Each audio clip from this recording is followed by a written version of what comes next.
1 Korintus 17 ayat 17 sampai dengan 31. Saya akan membacakan bagi kita semua, demikian firman Tuhan. Selanjutnya, hendaklah tiap-tiap orang tetap hidup seperti yang telah ditentukan Tuhan baginya, dan dalam keadaan seperti waktu ia dipanggil Allah. Inilah ketetapan yang kuberikan kepada semua jemaat. Inilah ketetapan yang kuberikan kepada semua jemaat.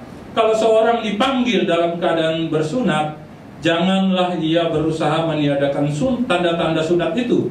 Dan kalau seorang dipanggil dalam keadaan tidak bersunat, janganlah ia mau bersunat. Sebab bersunat atau tidak bersunat tidak penting. Yang penting ialah mentaati hukum-hukum Allah. Baiklah tiap-tiap orang tinggal dalam keadaan seperti waktu ia dipanggil Allah. Adakah engkau hamba waktu engkau dipanggil? Itu tidak apa-apa. Tapi jika engkau mendapat kesempatan untuk dibebaskan, pergunakanlah kesempatan itu. Sebab seorang hamba yang dipanggil oleh Tuhan dalam pelayanannya adalah orang bebas milik Tuhan. Demikian pula orang bebas yang dipanggil Kristus adalah hambanya. Kamu telah dibeli dan harganya telah lunas dibayar. Karena itu janganlah kamu menjadi hamba manusia. Saudara-saudara, hendaklah tiap-tiap orang tinggal di hadapan Allah dalam keadaan seperti pada waktu ia dipanggil. Sekarang tentang para gadis, untuk mereka aku tidak mendapat perintah dari Tuhan, tetapi aku memberikan pendapatku sebagai seorang yang dapat dipercayai karena rahmat yang diterimanya dari Allah. Aku berpendapat bahwa mengingat waktu darurat sekarang adalah baik bagi manusia untuk tetap dalam keadaannya. Adakah engkau terikat pada seorang perempuan, janganlah engkau mengusahakan perceraian. Adakah engkau tidak terikat pada seorang perempuan, janganlah engkau mencari seseorang. Tetapi kalau engkau kawin, engkau tidak berdosa. Dan kalau seorang gadis kawin, ia tidak berbuat dosa. Tetapi orang demikian akan ditimpa kesusahan badani, dan aku mau menghindarkan kamu dari kesusahan itu. Saudara-saudara, inilah yang kumaksudkan, yaitu waktu telah singkat. Karena itu dalam waktu yang masih sisa ini, orang-orang yang beristri haruslah berlaku seolah mereka tidak beristri, dan orang-orang yang menangis seolah-olah tidak menangis, dan orang-orang yang bergembira seolah-olah tidak bergembira, dan orang-orang yang membeli seolah-olah tidak memiliki apa yang mereka beli. Pendeknya, orang-orang yang mempergunakan barang-barang duniawi seolah-olah sama sekali tidak mempergunakannya, sebab dunia seperti yang kita kenal sekarang akan berlalu. Sedemikian jauh pembacaan firman Tuhan. Berbahagialah kita yang mendengar, membaca, dan merenungkannya di dalam kehidupan kita sehari-hari. Bapak Ibu sekalian, seperti saya katakan tadi bahwa saya diminta untuk khotbah eksposisi. Ketika saya diminta tersebut, saya teringat dengan buku bacaan saya, dengan baca sebuah buku bernama 9 Tanda Gereja yang Sehat. Mungkin Pak Pendeta tahu ya, yang dikarang oleh si Mark Dever ya. Itu saya beli lama. Wah, ketika dikasih itu saya ambil buku itu, ya sudah lama saya baca lagi. Saya melihat di situ, kenapa sih kok harus khotbah eksposisi? Dan disebut di dalam 9 tanda gereja yang sehat, salah satunya itulah khotbah eksposisi. Dan dia menyebutkan bahwa khotbah eksposisi itulah yang paling penting dari tanda-tanda yang lainnya. Ya. Dia menyebutkan hal ini penting karena apa? Karena ketika berkhotbah eksposisi, maka mereka akan menyampaikan firman Allah yang sejati, karena dia mengutip atau mengambil dari firman itu, dari ayat Alkitab tersebut, tidak memasukkan apa yang di otaknya, di kepalanya ke dalam firman, tetapi dia menggali dan menarik keluar dan menyampaikan. Artinya apa? Ya, artinya bahwa setiap apa yang disampaikan oleh dia, dikatakan khotbah itu adalah khotbah yang mengambil inti khotbahnya dari inti pesan sebuah perikop tertentu dalam Alkitab. Artinya inti daripada perikop itu yang ditarik, yang dikeluarkan. Itulah yang harus dikhotbahkan. Ya, karena itu yang tadi saya katakan, ya, ketika orang dikatakan tidak salah ketika orang akhirnya membuat suatu topik ataupun tema di dalam khotbah ekspos, tetapi itu adalah setelah dia menarik kesimpulan, menarik inti tersebut, dan akhirnya membuat tema tersebut. Itulah khotbah eksposisi, ya. Sehingga apa yang ada di dalam kebenaran Alkitab yang akan disampaikan, tadi temanya menginfokan, maka itu yang ditarik sebenarnya dari benar-benar diambil dari Alkitab tersebut, dari ayat yang dibaca.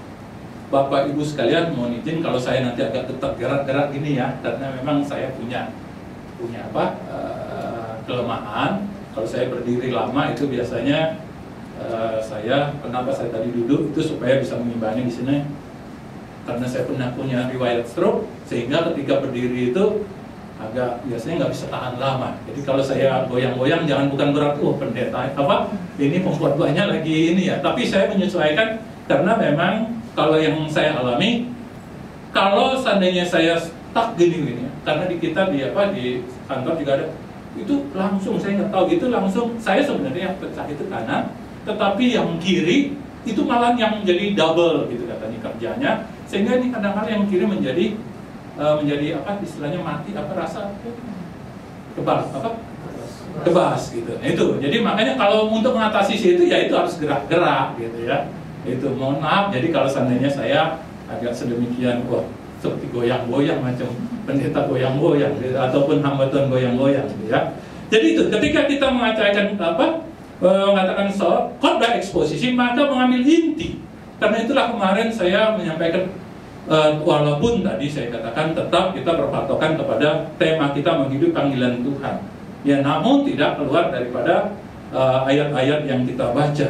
Oleh karena itu firman Allah yang dikhotbahkan, ya, sehingga orang yang mengkhotbah eksposisi di dalam ada buku ataupun di dalam saya baca itu disebutkan ada 3 hal. Pertama, apa amanat teksnya itu. Kedua, di eksegese, kan kadang-kadang ya Bapak Ibu sekalian tahu, eksegese berarti dikeluarkan. Ya, jadi dikeluarkan dari apa gitu. Jadi bukan eksegese, dimasukkan sesuai. Makanya kalau khotbah yang topikal tema enak, kita sudah ada dulu, tinggal pakai ayat-ayat dimasukkan, dicocok-cocokkan. Nah, itu beda. Itulah makanya kalau eksposisi dengan baru terakhir relevansi dengan kita. Dari ayat itulah ditarik relevansinya. Kita masih dalam dikatakan tadi, selanjutnya adalah tiap-tiap orang tetap hidup seperti yang ditentukan Tuhan baginya dalam keadaan seperti waktu ia dipanggil Allah. Dipanggil Allah.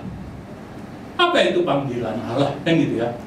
Katanya kita dipanggil ketika saat kita dipanggil Allah.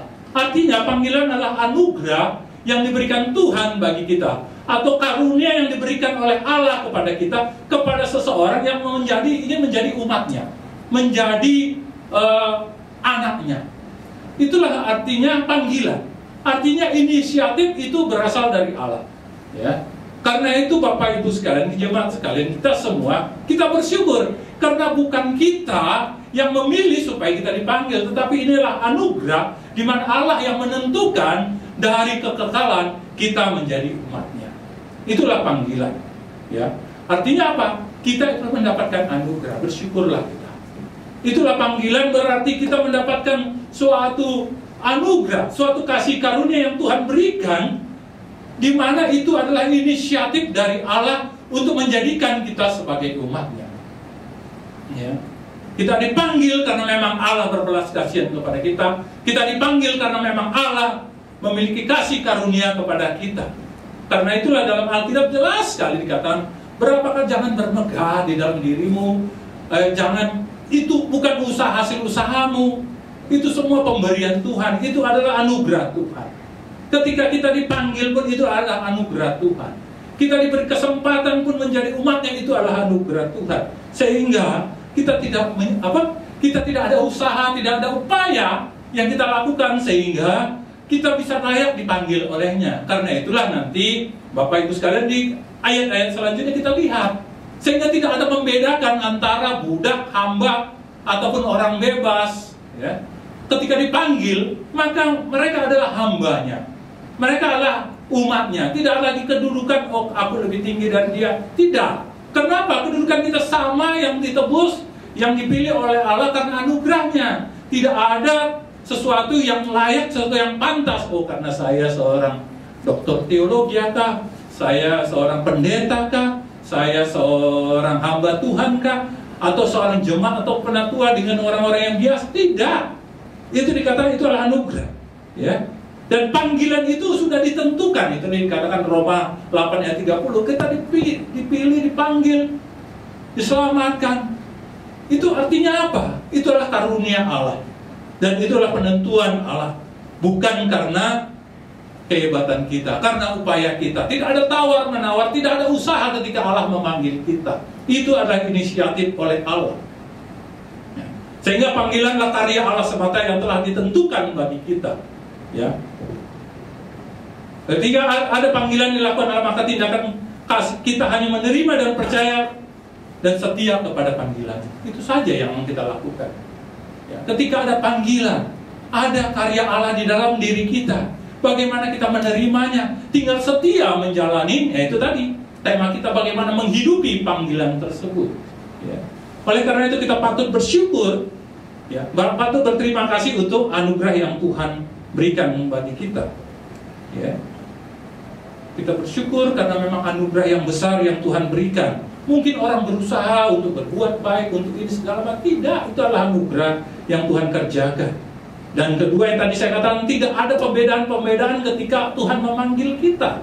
Siapapun kita, ya, kondisi kita apapun, kedudukan kita apapun, ya, tidak ada itu menjadi pembeda atau membuat kita minder, atau membuat malu, atau membuat menjadi rendah diri di hadapan orang lain ketika melihat, oh ada orang Kristen yang kedudukannya. Tidak boleh. Ya. Karena itu kita melihat bagaimana kita bersyukur bahwa tidak ada lagi pembedaan antara orang ketika Allah memanggil seseorang tersebut menjadi umatnya.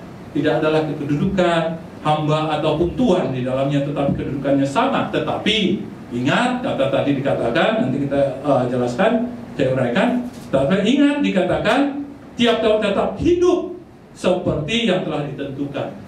Tetap hidup seperti yang telah ditentukan ketika dipanggil. Jadi kita bukan melarikan diri atau merubah, oh saya supaya ini karena saya orang dipanggil, saya menjadikan usaha supaya saya kelihatan layak. Tidak perlu itu. Tetapi tunjukkanlah, hidupkanlah panggilan Tuhan dalam hidupmu. Ya.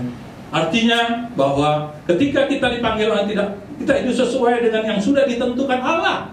Memang kita adalah ini adanya, ya kita lakukan, kita jalani. Jangan berusaha untuk membuat sesuatu yang aneh-aneh seakan-akan kita lebih dari mereka. Nggak perlu, tapi hidupilah. Saya pernah sebenarnya kecewa dulu ketika mahasiswa gitu ya. Ketika saya mulai aktif di dalam persekutuan mahasiswa, ya karena saya sudah pernah cerita, mungkin istri saya sudah tahu itu, saya bertobat itu bukan karena tiba-tiba saya karena senang sama seseorang, perempuan yang begitu cantik gitu ya menurut saya, ya. Tapi orang aktivis gitu, orang-orang yang terlibat dalam persekutuan mahasiswa, PM mahasiswa. Sehingga mau tidak mau saya harus menyesuaikan meninggalkan yang lama, artinya meninggalkan dulu di tempat di kampus itu Bapak Ibu sekalian namanya aja Kristen. Jangan nanti dia jadi menghina katanya. Ada kekristennya, tapi di belakangnya itu banyak yang ya itu saya terlibat main judi lah, tawuran lah, gitu ya.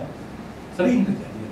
Dan ketika itu ya pas waktu saya lihat, saya mau tidak mau, ya namanya ada yang yang rohani, maka saya harus berubah. Mau tidak mau saya harus meninggalkan itu, walaupun ya itu tadi teman-teman lo gara-gara itulah segala macam, jadi berubah.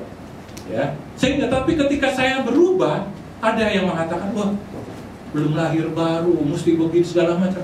Seakan-akan bahwa ketika kita dipanggil atau menjadi orang yang sudah percaya, harus ada perubahan yang signifikan. Seakan-akan kita sesuatu yang kedudukan kita menjadi tidak, Alkitab tidak, kita hidup dalam seperti apa yang telah ditentukan oleh Allah. Bukan berarti saya harus balik kepada kehidupan lama, tidak.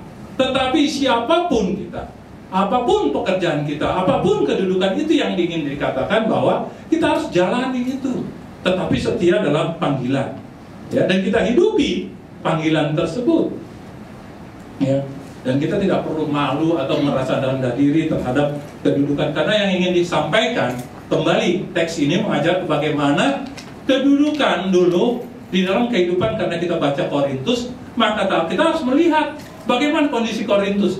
Korintus dulu itu adalah kehidupan itu katanya ya. Akhirnya tadi saya baca lagi, saya bilang Korintus itulah kota yang makmur. Tetapi di samping kota yang makmur kaya, dia di situ adalah kota yang cabul katanya. Makanya ada semboyan kata, oh orang Korintus berarti orang cabul gitu. Tetapi di situ adalah sehingga orang-orang pengen berusaha ya supaya menjadi apa yang pengen kaya, pengen makmur, karena kondisi kota itu adalah kota yang benar-benar ya kota makmur, perdagangannya tinggi, tapi di sisi lain adalah percabulan. Dan kota Korintus adalah kota yang bagaimana saling kita lihat ada kelompok-kelompok, saya kelompok ini, saya kelompok ini, saya kelompok ini, sehingga terjadi perpecahan. Ya, sehingga itulah yang dinasihatin oleh Paulus, ketika kau dipanggil Allah, jangan merasa kau rendah diri atau merasa kau menjadi hebat, tetap biasa saja, jalanin, tapi hidupilah panggilan. Makanya nanti di ayat selanjutnya kita lihat, yang penting adalah mentaati hukum-hukum Allah. Nanti kita lihat, ya. Jadi artinya apa? Terima identitas kita, jati diri kita apa, itu bukan membuat kita menjadi merasa rendah diri atau merasa menjadi sombong karena kedudukan. Tidak, Paulus ingin tekankan bahwa jalanilah, ya, hidupilah, ya, apapun kedudukan kita. Kita mulai, gimana? Ketika saya baca Bapak Ibu sekalian, berulang saya katakan, saya agak mengambil, memang juga di dalam kutipan, di dalam tafsiran-tafsiran, kadang-kadang ada 3 ayat, yaitu Bapak Ibu sekalian kalau melihat ya, ayat 17, 20 dan 24 itu sama-sama menekankan agar kehidupan orang percaya yang mendapat panggilan menjadi umat Allah tidak merasa ada sesuatu berubah di dalam hidupnya secara fisik atau secara lahiriah.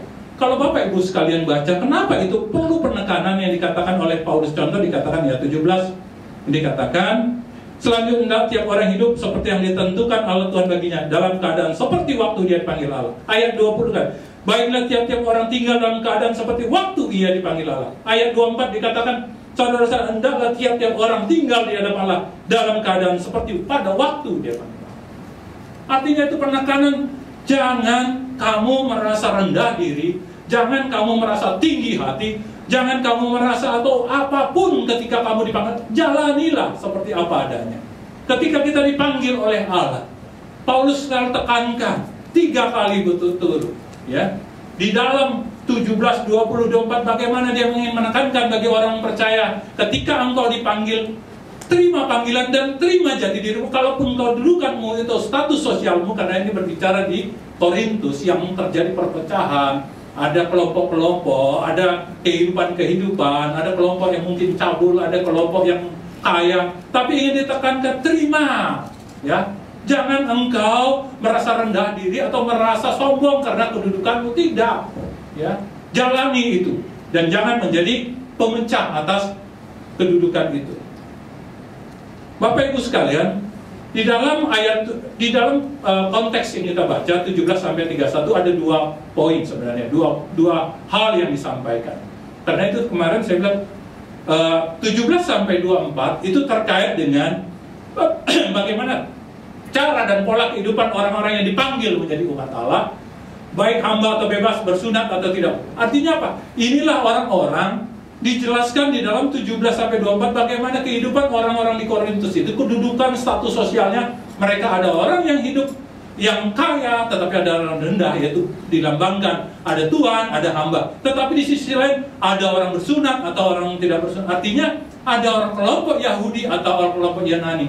Itu tidak menjadi penghalang, itu menjadi tidak penghambat. Itu kalau saya mengambil, ya, membagi ketika saya melihat nats atau ayat yang diberikan dalam yang harus saya sampaikan. Yang kedua 2531 bagaimana menekankan ketika kedudukan orang ataupun status perkawinan orang ketika dipanggil dia harus menjalani, dan lebih-lebih ditekankan ada perhatian bagaimana ketika kau tidak menjadi hidup bijaksana di dalam kondisi saat ini, sehingga di situ dikatakan hidup sulit, hidup saat ini sangat singkat, ya, kesudahannya sudah dekat. Itu menunjukkan bagaimana orang-orang percaya dalam kehidupan kedudukan status perkawinan, ya, menjadi orang-orang yang bijaksana, tidak terbawa arus.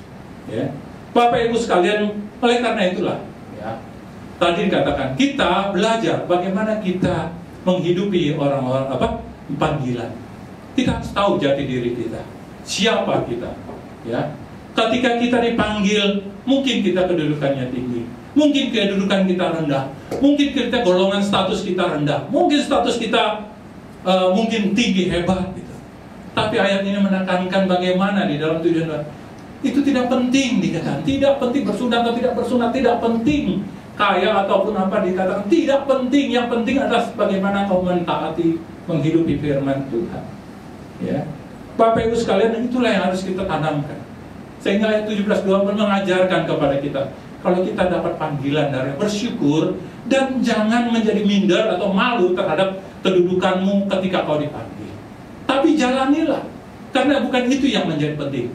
Bukan kedudukan statusmu atau kehidupanmu yang saat ini yang penting, tapi bagaimana kau menghidupinya, itu yang menjadi yang paling penting. Ya. Tetapi di sisi lain 25:31, ketika kondisi apapun di dalam kehidupan ini, haruslah kita menjadi bijaksana. Bapak Ibu sekalian, tadi saya sudah katakan, di dalam 17, 20, 24, itu ada 3 ayat sama-sama menekankan kehidupan orang percaya yang baru mendapat panggilan menjadi umat tidak merasa ada sesuatu yang berubah di dalam hidupnya secara atau berusaha untuk merubah-rubah gitu. Ya. Tapi jalanilah kehidupan. Secara lahiriah kita memang begini ketika jalani, jangan sampai kita merasa ada sesuatu yang kurang atau merasa kita nanti akan terpojokkan atau merasa diabaikan atau kita merasa rendah diri karena kita ya sekarang kan banyak gitu ya. Tadi saya katakan kaitkan dengan sekarang. Kadang-kadang kan ada ajaran yang mengatakan kalau ikut Tuhan, kalau dipanggil Tuhan, pasti kamu sukses. Kalau pasti kamu kaya, pasti kamu sehat, pasti kamu menjadi kepala. Pakai ayat itu, yang tadi pakai ayat. Kalau kau ikut Tuhan, kamu akan jadi kepala, tidak menjadi ekor, kan gitu. Tapi jelas dikatakan di sini, terima, jalanin apapun, tidak merubah kehidupan ketika kau dipanggil, jalanin, terima apa adanya, jalani hidupmu. Bukan itu menjadi engkau berubah, menjadi kau menjadi lebih hebat, walaupun katanya, ya nanti di ayat selanjutnya ada. Tapi ketika ada kesempatan kepadamu untuk seorang budak untuk menjadi merdeka atau bebas, ambil kesempatan. Artinya apa? Paulus ingin katakan juga, ketika kita ingin naik lagi lebih baik lagi kehidupan, kalau kita ingin supaya kita lebih sempurna atau lebih hidupnya lebih makmur atau lebih baik, terima, tidak masalah. Tetapi itu bukan menjadi yang paling penting. Tapi ketika kau pun dapat kedudukan itu, ketika kau memperoleh itu kesempatan itu, ingat, tetap dia katakan layani Tuhan. Ingat, menjadi mempermuliakan Tuhan. Itu yang menjadi utamanya. Karena itu Bapak Ibu sekalian, ya, ketiga ayat yang 17-20 menekankan orang percaya bahwa ketika mendapatkan Tuhan, maka panggilan tersebut tidak membutuhkan atau merubah statusnya dalam kehidupan sehari-harinya. Ya. Bapak Ibu sekalian, inilah yang harus kita, kenapa saya katakan kok harus sampai 3 kali, sehingga saya merenungkan kembali. Sampai tadi pagi saya renungkan, kenapa sampai kok ditekankan sekali sama Paulus 3 kali dalam hal yang sama, ya. Yaitu tadi, karena dalam kondisi pada Korintus itu ingin jangan sampai terjadi perpecahan. Ketika engkau dipanggil oleh Tuhan, jangan membuat perpecahan karena status kondisimu. Jangan sampai ada mengkotak-kotakkan, seperti saya katakan tadi gitu ya. Ketika saya dipanggil, ketika saya berubah menjadi ya saya bilang bertobat menjadi lebih baik lagi, seakan-akan kok menjadi saya di downgrade gitu. Seakan-akan kok jadi wah belum lahir baru, wah belum bertobat gitu. Saya masih ingat ketika ketika saya pulang ke Medan pas Natalan, Bapak Ibu sekalian, biasa kan pas waktu itu naik Sudako lah sebutan di Medan. Bapak Ibu sekalian kan ada orang Medan tahu gitu. Wah biasa dilihat rupanya naik Sudako ini biasa ada orang biasa kelompok tertentu biasa melihat orang Batak. Biasanya kalau Natal orang Batak gimana? Kalau Natalan Bapak Ibu sekalian, biasanya apa? Hah? Bapak masa nggak tahu nih orang Batak di sini banyak. Biasanya apa? Ketika mau gereja Natalan, baju baru, apalagi bukan sepatu baru, Yang biasanya perempuan-perempuan apa? Waduh, kan sasak-sasakan, sahur, waduh, mantap gitu orang Batak gitu Pak. Natalan. Datang yang di orang Sudako, saya tahu pasti ini aliran tertentu. Wah, lihat tuh gereja mesti begitu, kok belum bertobat itu sok penampilan masa begitu kan. Akhirnya menghakimi, menghina. Ketika orang dipanggil, malah jadi dihakimi, orang mau beribadah dengan baik. Mungkin ya biasa orang Batak kan, walaupun tanda petik memang ada negatifnya kadang-kadang supaya nampil, tonjol. Tapi itu kan belum tentu semua kan gitu. Ada juga orang yang mungkin hidupnya biasa-biasa saja, tapi karena itu udah kebiasaan orang Batak, maka biasa ke gereja ya tadi menampilkan bahasa sasak-sasak, baju apa pakai apa nih? Kebaya. Wah, kan bagus banget. Sebenarnya bagus kan. Tetapi itu menjadi penghinaan. Itu menjadi suatu ucapan. Karena itulah dikatakan kenapa ditekankan juga. Ketika engkau dipanggil, bukan kehidupan duniawi yang kau ukur. Bukan tampilan fisik yang diukur. Bukan kedudukan sosialnya yang dikira. Karena itu akan menimbulkan apa perpecahan seperti terjadilah di Korintus. Karena mau mengkotak-kotakan, membagi kelompok-kelompok, membagi kedudukan-kedudukan, saya golongannya saya ini, saya orang ini, saya orang bersunat, tidak bersunat. Sehingga akhirnya apa terjadi perpecahan, sehingga ada keributan antara orang percaya. Seharusnya ketika kita hidup dalam panggilan, ketika kita mau menghidupi, jangan sampai kita yang malah pemecah bagi orang percaya. Itu yang pertama. Ya, ketika kita dalam panggilan sebagai orang percaya, jangan kita menjadi otak dari pemecah atau merendah-rendahkan orang percaya yang lain. Tapi hiduplah dan jadilah contoh, jadilah berkat. Itulah kondisi Korintus. Kedua, bagaimana jangan lihat status sosialnya. Bapak Ibu sekalian kan sering kadang-kala ya kelompok gereja tertentu kan kadang-kala kalau ibadah kadang-kala memang hamba-hamba Tuhan juga penyebabnya. Kadang-kadang kedudukannya dia di depan segala macam, ya dikasih tempat yang terhormat, ya sekarang menjadi prioritas. Sehingga akhirnya apa? Seakan-akan yang lain diabaikan. Sehingga terjadi ada kotak-kotak. Artinya apa? Ketika saat di Korintus terjadi kedudukan sosial yang beda, makanya ada orang percaya yang bebas, yang Gaius, ada Erastus, ada yang kedudukan dia, ada juga yang menjadi budak katanya. Tetapi itu tidak menjadi penyebab engkau menjadi perpecah atau menyebab engkau menjadi menghina orang lain. Karena itu kita dikatakan kenapa harus ditekankan supaya jangan melihat, jangan penyebab perpecahan, jangan melihat kedudukan orang lain, tetapi dikatakan yang itu supaya kita hidup tertib. Itulah yang ayat 17:2, 3 ayat sekali lagi ditekankan. Ingat, jangan engkau menjadi penyebab kerusuhan. Ingat, jangan engkau penyebab terjadinya kekacauan. Ingat, jangan engkau menjadi penyebab sesuatu menjadi antara orang percaya menjadi ribut. Nah, saya masih ingat gitu ya. Kadang-kala memang benar. Dulu saya ingat Pak Tom juga pernah nyampaikan. Kan ada lagu, "Ku tak pandang gereja mana, asalkan berdiri dan..." Nah, itu kan biasa gitu. Dalam kelompok tertentu, itu dipakai. Tapi ketika mereka diajak ke sana nggak mau. Itu yang masalahnya. Artinya apa? Tetap terjadi pengkotak-kotakan. Kadang-kadang orang tertentu menganggap sana belum lahir baru, belum bertobat, nggak enak, musiknya nggak enak. Ya. Bapak Ibu sekalian, ya saya sudah menjalani dalam kehidupan sebagai jemaat gitu ya. Dari muda saya menjalani berapa tempat gereja. Ya, dari muda saya sudah hampir, ketika saya masih kuliah itu, dalam satu minggu itu 4 tempat saya hadiri. Satu, saya kadang-kadang Bapak Ibu masih ingat kalau waktu Pak Yusuf Roni masih di 5:30 itu di Uki Cawang, jam 9 atau 8:30 kalau salah dulu, saya tetap setia dengan dimana gereja saya itu di GKI Kuitang. Jam 12 atau jam 1 saya masih ingat gereja punya Pak Yaji dulu di situ, waktu itu masih gabung Gilbert, Erastus sama Pak Yaji ya. Dan yang terakhir saya masih ingat kalau pemuda-pemuda biasanya kita masih ingat di proklamasi gereja, saya lupa yang di Metropol, gereja apa? Saya lupa. Nah itu gereja apa ya di Metropol itu? Ya itulah gitu. Saya 4 kali, jadi saya sudah menjalani. Tapi saya melihat ya itu saya jalani dan saya tidak pernah merasa oh ini lebih hebat ini. Walaupun ya saya akan menilai, kita harus pintar menilai mana sih yang berbobot, mana sih yang hanya sekedar menyenangkan, mana sih yang hanya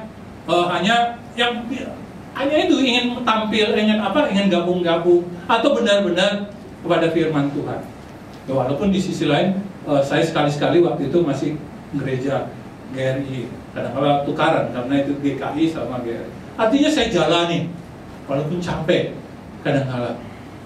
Setelah itu sorenya biasa dulu kita membentuk persekutuan namanya Tumbuh PTB, Persekutuan Bersama di Tanjung Priok.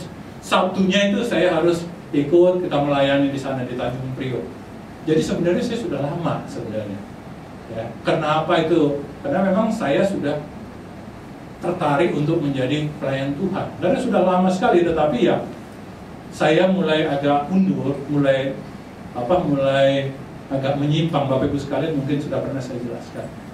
Ketika saya malah mendapat anugerah, ketika saya mendapat kesempatan mendapat beasiswa S2 di UI, saya cuma minta sama Tuhan sambil sekolah dulu, baru selesai dari Jeffrey.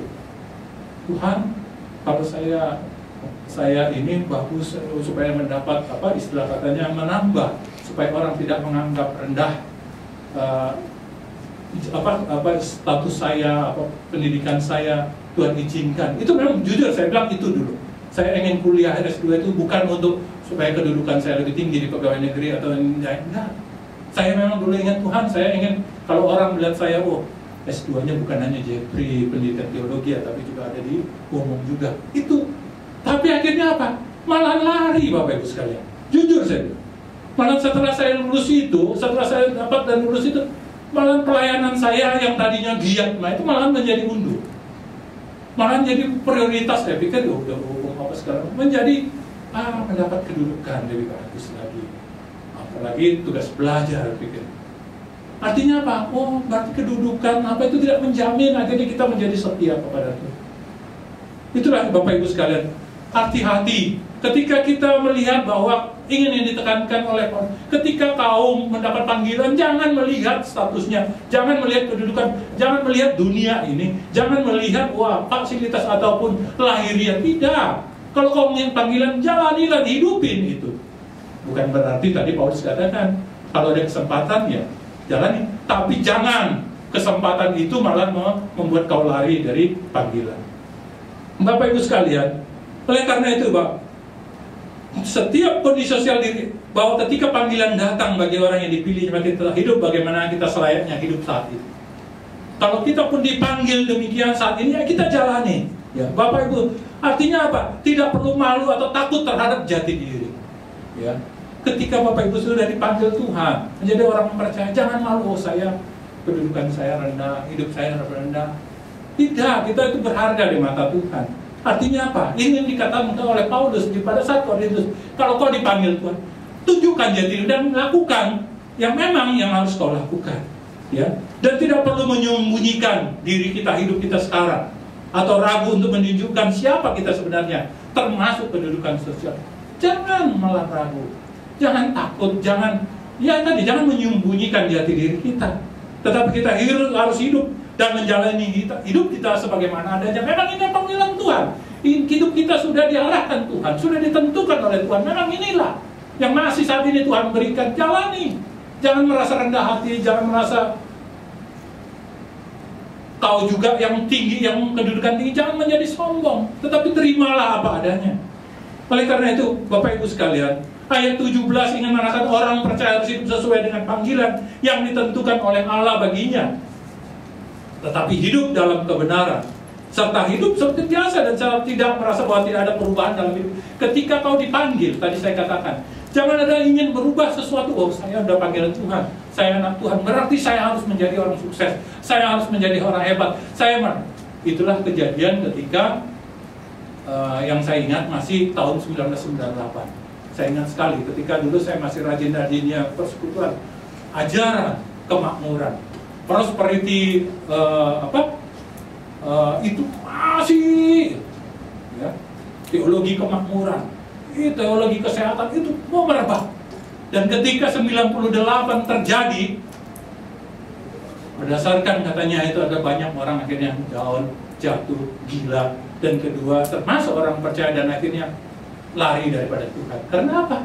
Mereka menganggap bahwa ketika saya dipanggil Tuhan, ketika saya menjadi orang percaya, maka harus ada perubahan yang terjadi di dalam hidup saya. Enggak, jalani. Tidak perlu sesuatu harus menjadi begini, akan menjadi tidak. Terimalah apa adanya dan jalani, karena itu memang Tuhan panggil kita, hanya demikian. Tetapi kalau memang ada kesempatan, ya jalani. Karena itu Bapak Ibu sekalian, ya. Dan kita harus menerima hidup kita sebagaimana kita adanya ketika saat kita dipanggil. Kita jalani kondisi saat ini, ya. Tidak perlu merasa malu, tidak perlu harus menyembunyikan, tetapi kita harus setia dengan hidup yang pada saat kita dipanggil. Ya, Bapak Ibu sekalian, itulah yang kenapa dikatakan ayat 17, kan kita harus hidup sesuai dengan kondisi kita pada saat ini. Jangan sampai ada sesuatu ataupun ingin berubah supaya kelihatannya kita lebih rohani, kita lebih baik, kita lebih indah, kita lebih makmur, kita lebih beriman kepada Tuhan. Yang terjadi seperti ajaran-ajaran yang akhirnya ketika itu tidak tercapai, yang membuat kita akhirnya lari daripada Tuhan, lupa ada panggilan. Ya.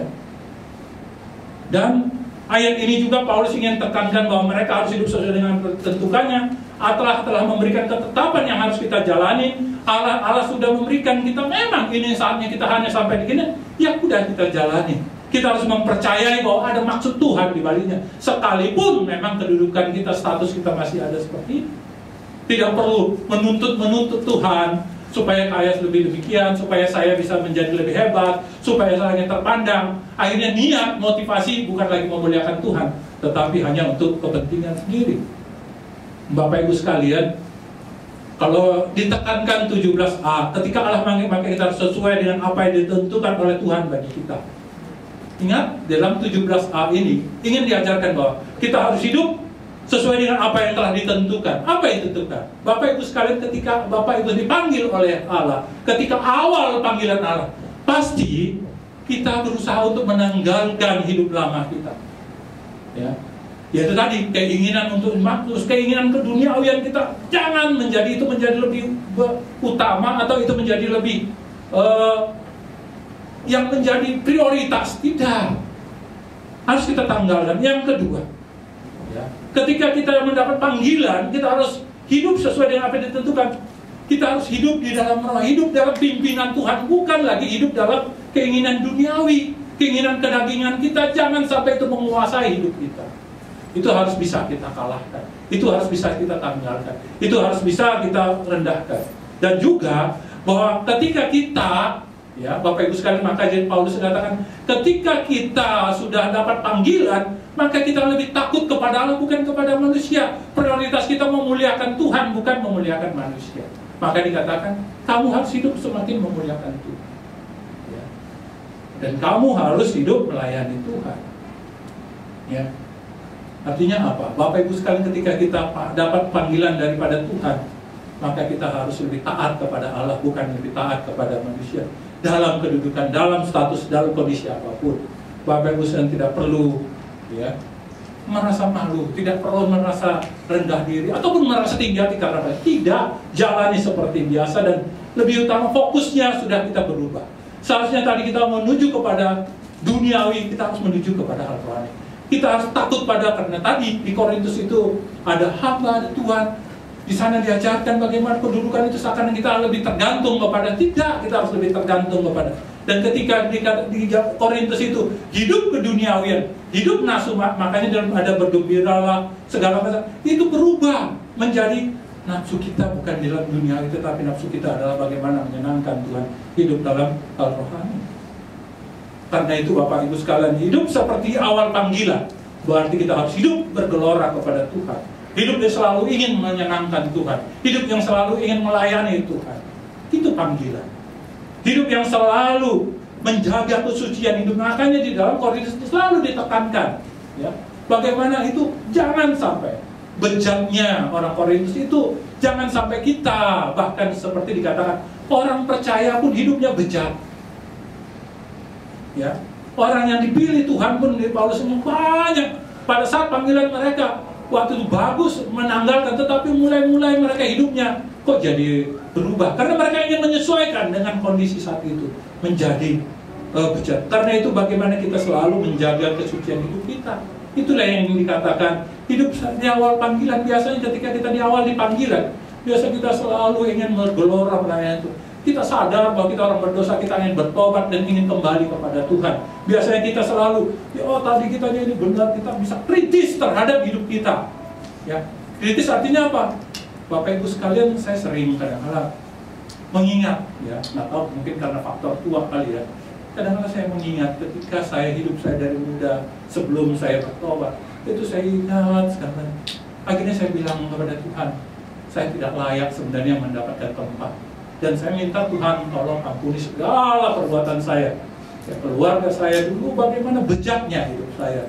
Karena kalau nggak layak saya. Artinya apa? Itulah ketika orang yang panggilan Tuhan harus melihat yang lama-lama itu supaya apa? Supaya dia tahu sekarang dia hidup baru, dia harus menanggalkan. Ketika kita dipanggil Tuhan, maka yang lama kehidupan kita tidak benar kita mulai ditanggalkan. Bapak Israel itu semakin bergelora untuk menyenangkan Tuhan. Ya. Tetapi di sisi lain Bapak Ibu sekalian bahwa jangan ada keinginan duniawi semakin meningkat. Tidak, harusnya keinginan rohani semakin meningkat. Selanjutnya Bapak Ibu sekalian, kalau kita lihat di dalam ayat 18, inilah contoh dari hidup orang percaya sebelum mendapat panggilan Allah, baik bersunat atau tidak bersunat, tidak menyembunyikan. Artinya apa? Di situ nampak di dalam orang Korintus ada golongan-golongan, tetapi itu menjadi tidak penting, tidak menjadi sesuatu yang utama, jadi tidak perlu dibanggakan. Tapi di sisi lain, jangan engkau malu. Ya, kenapa dibanggakan? Bapak Ibu sekalian, saya baru tahu. Ya, setelah baca itu, bahwa kelompok orang Yahudi yang bersunat juga mereka di Korintus itu mendapat hinaan juga, sehingga ada orang-orang percaya, orang Korintus yang orang yang Yahudi pengen bagaimana itu yang sunatnya itu ingin dirubah gitu. Percaya nggak? Ya, ada dokter kan, bisa nggak gitu ya? Orang yang bersunat itu akan berusaha untuk menjadi artinya apa yang disunat itu kulit-kulit sunatnya itu seakan-akan itu menjadi yang sunat tadi nggak nampak jadi seperti biasa. Itulah kehidupan orang Yahudi juga. Bagaimana mereka berusaha saat itu juga ingin supaya ya saya ini nggak bersunat, saya orang nggak bersunat loh. Jadi bukan berarti orang yang tidak bersunat aja mendapat hinaan. Rupanya saya membaca orang bersunat pun, orang Korintus, orang percaya pada saat itu orang Yahudi, bagaimana mereka berusaha supaya menampilkan mereka tidak bersunat, sehingga mereka juga layak. Bapak Ibu sekalian, itulah contoh bagaimana kita, kalau kedudukan atau status siapapun kita bersunat, hamba Tuhan, ingin dikatakan, jangan sembunyikan jati dirimu, jangan lupakan atau jangan takut, jangan malu terhadap jatimu, ya. Jangan berusaha menghilangkan tanda kehidupan kita yang lama. Memang kita itu adanya, kehidupan kita ya memang itu ada, tetapi bagaimana kita berubah semakin baik, semakin menyenangkan. Tidak perlu takut akan dihina, tidak perlu takut akan merasa dikucilkan. Ya Bapak Ibu sekalian, artinya apa? Ketika orang, contoh inilah ayat 8 menekankan bahwa ketika dipanggil oleh Allah, tidak perlu meniadakan pola, budaya, kedudukan, status. Apalagi sekarang kan gitu. Banyak kalau orang budaya kadang-kadang ada, tanggalkan yang yang pakai ulos, jangan. Dikatakan tidak, bukan itu yang menjadi penting, ya. Tidak perlu meninggalkan asal usul yang tidak kedudukan kita. Artinya apa? Kau Yahudi, kau Yunani, tidak terima apa adanya. Itu memang panggilanmu, itu adalah kedudukanmu, itu statusmu. Tidak perlu kau rubah-rubah. Bahkan kita tidak perlu meniru-niru gaya ataupun pola atau cara kehidupan di mana sekarang model begini, kita harus begini. Tidak, tetapi jalanilah. Ya. Dan yang terakhir, tidak perlu malu atau takut terhadap siapa diri kita dalam masyarakat. Ya, Bapak Ibu sekalian, kalau bergereja kadang-kadang gitu. Saya pernah. Ya. Itu karena termasuk ajaran juga sih. Dulu ada yang menyebut pendeta mengatakan, wah, gereja sana atau gerejanya ini itu gerejanya apa? Mercy katanya. Jadi kita datang ke sana, jadi takut malu karena kita ada dulu saya itu waktu ada KKR di situ, saya nggak mau karena apa? Itu ada sebutan gereja Mercy, gereja yang besar sehingga kita ketika datang sana tidak pantas. Padahal itu menghasut bagaimana akhirnya benar waktu itu saya jadi nggak jadi ikut karena apa? Kenakan isu begitu. Itulah Bapak Ibu sekalian, bagaimana hidup ketika kita hidup dalam panggilan. Bagaimana kita tidak perlu merubah gaya hidup, tidak perlu merubah kedudukan kita, tidak perlu merubah pola status kita, tidak perlu merubah gaya kita. Saya orang Batak, saya Batak. Saya ini adanya, saya begini. Ya, saya dari keturunan yang Samosir, saya harus. Tapi bukan itu yang menjadi penting. Ya, karena tadi dikatakan di ayat selanjutnya kita lihat bahwa di ayat 19, ya dia kata 18. Ya. Dikatakan ayat 20. Dikatakan bahwa itu tidak penting, Bapak Ibu sekalian.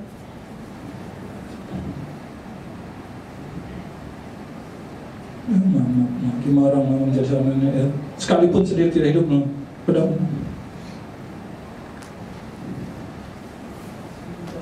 19. Demikian orang yang saya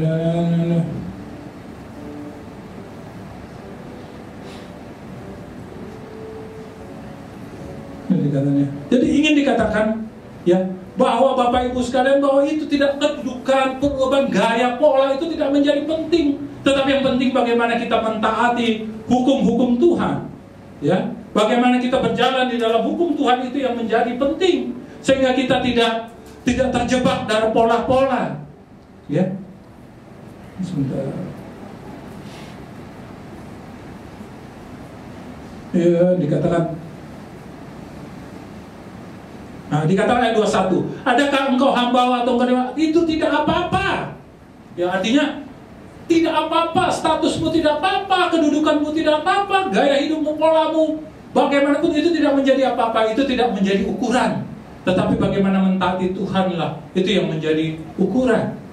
Artinya apa?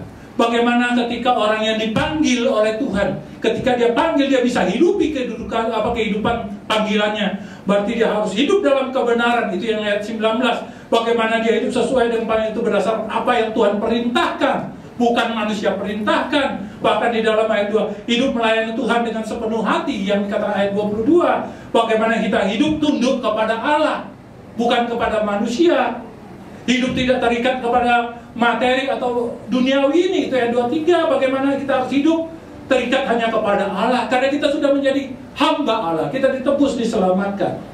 Artinya apa? Ketika dipanggil oleh Allah menjadi umat, tidak perlu menyembunyikan kehidupan yang lama kita atau kehidupan saat ini kita berada. Jalanilah. Tapi yang penting adalah ketika dipanggil kita hidupi bagaimana kita tahu tujuan hidup kita dan kita tahu makna hidup kita. Bagaimana kita melayani Tuhan, bagaimana kita menghidupi panggilan tersebut, bagaimana kita hidup dalam kebenaran firman Tuhan. Artinya apa Bapak Ibu sekalian? Ini juga peringatan bagi kita. Tidak perlu menonjolkan atau membanggakan siapa diri kita ataupun merendahkan kehidupan kita. Ya. Artinya ini juga supaya kita diajar rendah hati, tidak menonjol-menonjolkan diri. Ketika panggilan datang kepada kita, itu jangan membuat kita seakan-akan terjebak atau suatu rasa takut bahwa apa yang perubahan dalam diri lahiriah kita tidak perlu. Itu yang diingatkan Tuhan. Tetapi bagaimana kita menghidup panggilan seturut dengan kehendaknya.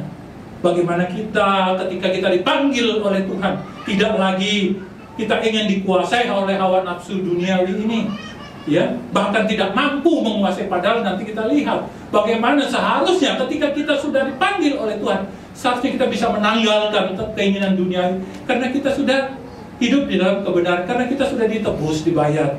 Ya, Bapak Ibu sekalian, kita lihat ayat 21 dan 2, ya. Menekan bahwa siapapun di hadapan Allah sama, tidak ada perbedaan. Baik hamba dan budak adalah sama di hadapan Tuhan.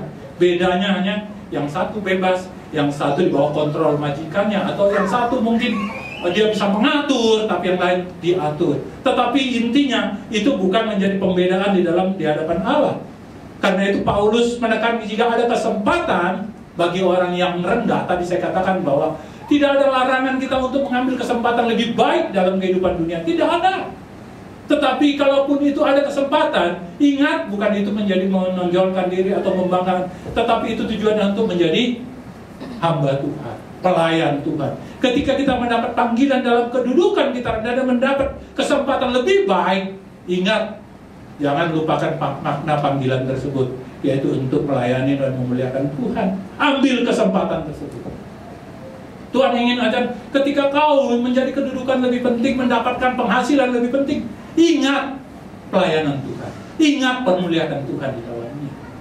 Ya, jadi Bapak Ibu sekalian, jangan sampai, kalau kita mendapatkan sesuatu yang lebih, mendapat berkat daripada Tuhan. Ingat, jangan itu untuk menonjolkan diri. Bahkan harusnya berkat tersebut bagaimana kita kembalikan kepada Tuhan untuk mempermuliakan Tuhan. Ya.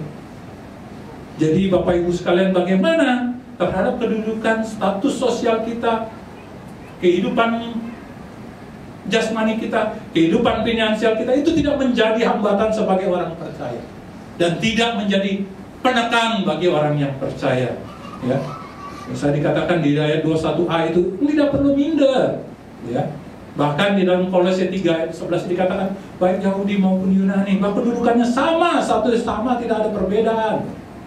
Ya, Bapak Ibu sekalian, sekali lagi ditekankan bahwa di ayat 21c juga tidak ada larangan untuk kita lebih maju atau lebih baik bagi orang. Tidak ada larangan. Tidak, Tuhan tidak melarang kita lebih baik. Tuhan tidak melarang kita maju. Tuhan tidak melarang kita untuk menjadi sukses. Tidak. Tetapi apa? Ketika kita mendapatkan kesempatan itu, permuliakanlah Tuhan. Ingat bahwa engkau mendapatkan itu karena berkat Tuhan. Dan ketika kau mendapat itu, panggilanmu harus kau jalani, yaitu apa? Melayani Tuhan, mempermuliakan Tuhan, menghidupi panggilan tersebut, menjadi berkat bagi banyak orang dan bagi pekerjaan Tuhan.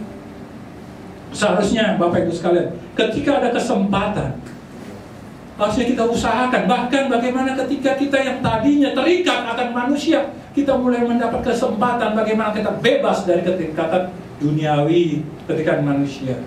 Ya, Bapak Ibu sekalian, ketika kita mendapat panggilan untuk melayani Tuhan, layanilah dengan baik, layanilah dengan benar-benar. Ya, ketika kita menjadi milik Kristus, kita wajib tunduk kepadanya. Ya, Bapak Ibu, kita harus merendahkan kepadanya. Ya, orang yang dipanggil oleh Allah 2-3 ayat menjadi hamba yang sehingga harus taat kepadanya. Kalau kita mendapat kesempatan, mendapat panggilan, maka kita harus tunduk dan taat kepadanya. Karena apa Bapak Ibu sekalian? Ketika kita mendapat panggilan, ingat sekali lagi bahwa panggilan itu adalah anugerah, bukan karena usaha kita, karena upaya kita. Ya, kita mendapat anugerah, dipilih dan diselamatkan karena kemurahan kebaikan Allah. Bahkan dikatakan ketika kita mendapat anugerah, panggilan, kita mendapat keselamatan, itu katanya itu karena kematian Kristus. Artinya apa? Ketika orang dipanggil Tuhan menjadi orang percaya, itu dibayar lunas oleh Yesus. Sehingga apa? Bapak Ibu ingat, ketika kau menjadi orang percaya, engkau menjadi beralih kepemilikan dari dunia ini menjadi milik Allah. Dari hidup hanya mengutamakan kepentingan dunia ini menjadi mengutamakan kepentingan Allah. Karena itu apa? Karena itu pemberiannya itu kita beralih kepemilikan. Artinya selama ini kita menjadi hamba dosa, hamba iblis, kita menjadi hamba kebenaran, hamba Tuhan. Artinya apa? Ketika kita mendapat panggilan Bapak Ibu sekalian, lihat sejauh mana sudah ada terjadi perubahan dalam hidup kita. Selama ini kita masih terikat dalam dosa. Tanyakan dalam, sudahkah saya ditebus? Sudahkah saya dibeli oleh Allah? Seharusnya kalau saya sudah dibeli, maka saya dibeli dari apa? Dari dosa. Dibeli apa? Dibeli dari kuasa iblis. Dibeli dari apa? Dari hidup yang selalu diarahkan untuk membuat dosa. Untuk apa? Untuk bebas. Tidak lagi terikat dari dosa, tidak lagi terikat dari kuasa maut, tidak terikat dari keinginan-keinginan duniawi. Bapak Ibu sekalian, bukan berarti bahwa kita tidak ada hal-hal yang lain, tidak. Tetapi segala sesuatu yang bersifat duniawi itu tidak lagi menguasai kita.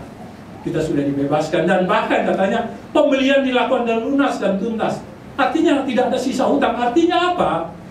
Penafsiran Nabi bagi orang percaya yang telah ditebus dengan pembayaran, sehingga tidak ada lagi hutang dosa kepada iblis. Bapak Ibu sekarang kita bersyukur ketika kita sudah diselamatkan, ketika kita sudah ditebus, ketika sudah diselamatkan oleh Kristus. Bagus, karena tidak ada lagi sisa hutang yang dosa-dosa kita yang saya betapa menakjubkan anugerah Tuhan. Ketika saya merenungkan itu ya, tidak ada alasan lagi, saya akan begini, saya akan begini. Dikatakan sudah lunas tidak? Artinya sehingga kalaupun kamu berbuat dosa, kuasa darah Tuhan itu sudah sempurna. Tidak lagi akan menjadi tuntutan bahwa kita orang, tetapi jangan lagi berbuat dosa. Artinya apa Bapak Ibu?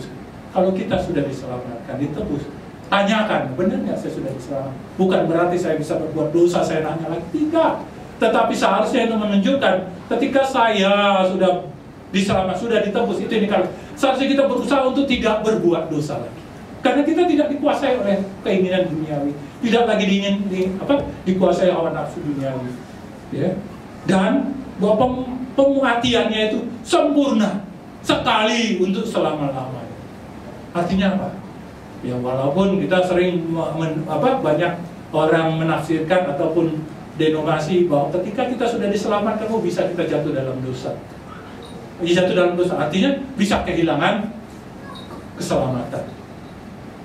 Tapi Alkitab jelas mengatakan, ketika Yesus mati bagimu, ketika engkau telah diselamatkan, dan dia akan menjamin keselamatan itu selama-lamanya. Sekalipun mungkin kita masih ada jatuh dalam dosa, tetapi itu menjamin kita bahwa kita sudah miliknya di dalam kekekalan.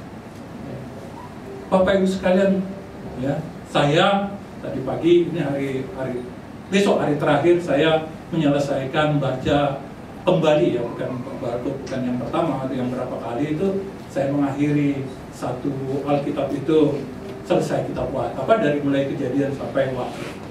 Ya, saya melihat bagaimana ketika kita dipanggil oleh Tuhan, diselamatkan, begitu sukacita. Tetapi kebalikannya, bagaimana ketika orang yang tidak dipanggil, tidak dipilih, kehidupan kematian kekal menunggu. Tetapi yang tekankan saya bersyukur ketika Allah memanggil, telah menyelamatkan saya, maka janji keselamatan yang Tuhan sediakan sudah ada pada saya. Bapak Ibu sekalian, karena itulah melalui kematiannya ketika kita dipanggil, berarti pembayaran terhadap dosa kita ya begitu mahal. Ingat, dosa-dosa kita, perbuatan kita itu harganya mahal. Melalui apa? Kematian. Melalui kematian apa? Bukan hanya kematian, tapi Allah harus turun ke dalam dunia ini. Itu begitu mahal. Berarti begitu tinggi harganya. Hargai Bapak Ibu sekalian. Ketika Yesus mati bagi kita, ketika kita dipanggil, berarti kita mendapat suatu harga yang begitu nilainya tinggi, yang tidak bisa terukur apapun untuk menyelamatkan kita. Jadi Bapak Ibu sekalian, ya, ketika kita dipanggil, hidupilah panggilan tersebut. Bagaimana kita menghidupinya, bagaimana kita melayani Tuhan. Karena kita tahu bahwa kita sudah dipilih, dipanggil. Itu bukan karena usaha kita, tetapi karena kasih karunia.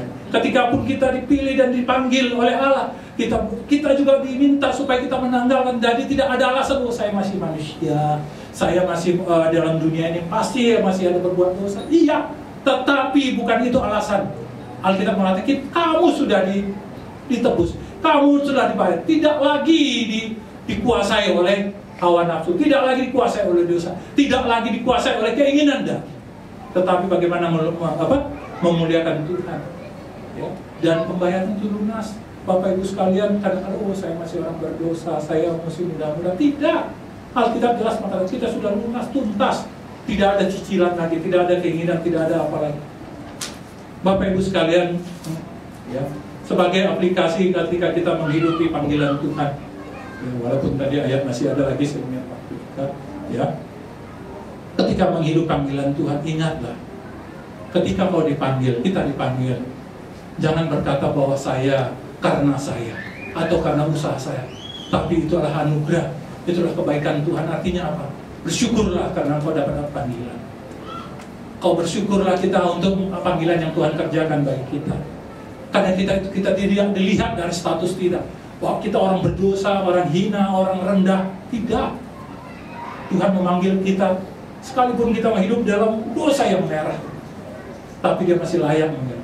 Karena patut bersyukur. Dan kedua, ketika kita mendapat panggilan, bagaimana kita beralih, bukan lagi memiliki nafsu keinginan dunia yang lebih tinggi, tetapi bagaimana kita beralih untuk hanya memuliakan Tuhan. Bagaimana kita beralih untuk hidup berkenan kepada Tuhan. Dan ketiga, ingat ketika kita dipanggil Tuhan, jangan malah kita yang menjadi pemecah atau menghakimi orang lain. Oh, saya yang sudah dipanggil Tuhan, yang lain tidak. Bahkan kadang-kadang kita menghakimi orang lain. Ingat, kita juga mendapat anugerah yang sama. Tapi di sisi lain, kita juga jangan merendahkan diri. Merendahkan diri kita. Oh, saya pada panggilan. Tidak, tapi kita mendapatkan.